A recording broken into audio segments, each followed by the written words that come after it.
Hey there, comic book friends. I'm Travis, and this is another edition of No Capes, where I talk about the comic books that don't have to do with superheroes and/or Ethan doesn't read them or doesn't review them with me. First up, I'm going to talk about Edgar Allan Poe's The Conqueror Worm by Richard Corbin. He both translates/writes and does the artwork in this book. Little old, probably. I don't know if you can still pick this up off a shelf somewhere or not. Obviously part of the October stuff for the whole Halloween type thing and whatnot. This is produced by Dark Horse, and this is awesome. Right off the bat, kids, if you've heard of Heavy Metal, the magazine comic Heavy Metal, or the movie that you probably have a chance to rent or see, if you have never gotten to look at those magazines and whatnot, check this book out if you can get the opportunity to. It's pure heavy metal-ishness. It is just cool. Why Richard Corbin isn't on more contemporary stuff, I do not understand. I do not understand why this guy works so hard to create the craft that he has, and for some reason mainstream comics do not want to pick him up for stuff. At this point in his career, I don't know that he's interested in doing mainstream work, but there is certainly no reason this guy couldn't do mainstream work. His stuff's just fabulous, and this is a great kind of creepy, gross telling of a version of Edgar Allan Poe's poem, The Conqueror's Worm. Just really great, really fun stuff. Yeah. If you're into horror comics, you're missing out if you're not picking this book up. It's just a really stylish kind of a horror comic and whatnot. Good stuff. Okay, next we're going to talk about Fatale, number 10. I really liked how this ended. It's had its moments where if you guys have been watching these videos, you know half the time I talk about whether or not I should be picking this up because it slows down or feels slow or whatever. It really kind of all pays off in this. It just really displays what a train wreck this woman, Josephine, creates, whether it's her intention to create it or not, just how it all falls apart and ends in death. I mean, I would hate to be a guy and run across this woman. You're just screwed. At some point, it all falls apart, and it really is shown in here. And I think what's interesting is that, in this era, in the 60s, 70s, whatever this is, this era, she's trying really hard to avoid it all, to stay away from the chaos, from all the stuff that she seems to create. And by the end of it, it's like, screw it. She's embracing it. She's using it. She knows she's using it to her full advantage to get what she wants and gets where she needs to go.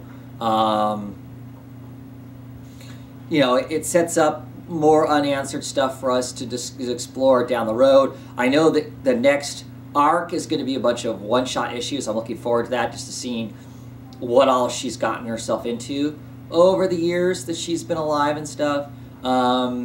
I hope in those one-shots we get more occult than what we've been. That's my biggest complaint with this book all the way along, is the way it was billed to what this book was going to be about.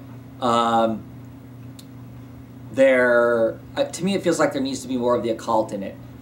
It almost feels like my criticism around the occult thing is, it's like they throw that in kind of as an afterthought to give an excuse to have men do crazy crap around this woman, and it'd be more justifiable than she's just a beautiful woman, and guys do dumb things around women who are beautiful. It's almost like a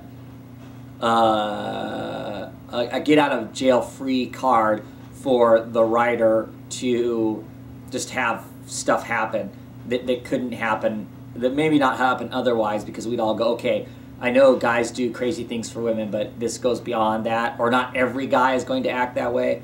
and this just creates an excuse for every guy to act that way. That's probably my one criticism. Give us more of that occult that helps justify all that stuff. But where I keep saying I'm probably done with this, I'm going to pick it up in trades, I'm a liar. I'm going to keep picking up in singles for the time being. This is an excellent cover too. I don't know if you can see it, that knife there that's showing the blood red reflection of some tentacled, strange-eyed thing. So, good stuff. Much enjoyed it. Great ending. All of them, if they've had flat spots in the middle or what felt like a flat spot, have ended really well, each of the arcs. So there is that. And next I'm going to talk about Bedlam #2.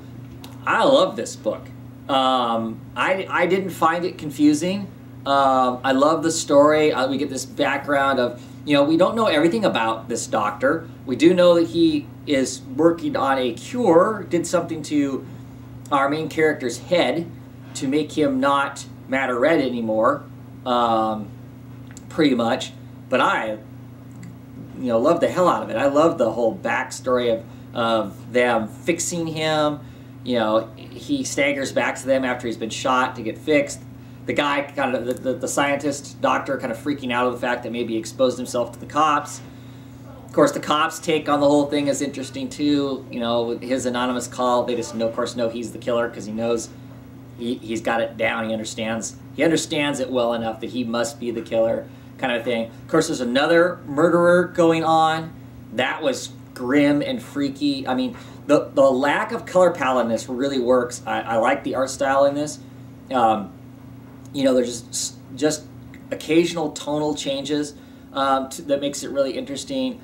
Of course, it's really grim and graphic, where the guy who slips the other guy a roofie and then takes him out to the stable, and obviously he's a freak with his funky wings, where he's acting like an angel and talking scripture, and he's obviously self-mutilated himself.